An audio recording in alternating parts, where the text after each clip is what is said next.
नीलकण्ठाय मृत्युञ्जयाय सर्वेश्वराय सदाशिवाय श्रीमन्महादेवाय नमः।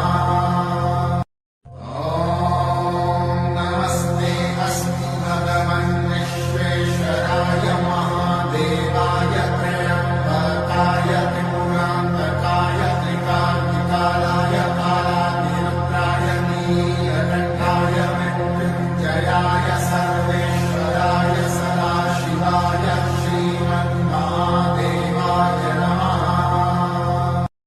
ॐ नमस्ते अस्ति भगवन् विश्वेश्वराय महादेवाय त्र्यम्बकाय त्रिपुरान्तकाय त्रिकाग्निकालाय कालाग्निरुद्राय नीलकण्ठाय मृत्युञ्जयाय सर्वेश्वराय सदाशिवाय श्रीमन्महादेवाय नमः। ॐ नमस्ते अस्ति भगवन् विश्वेश्वराय महादेवाय त्र्यम्बकाय त्रिपुरान्तकाय त्रिकाग्निकालाय कालाग्निरुद्राय नीलकण्ठाय मृत्युञ्जयाय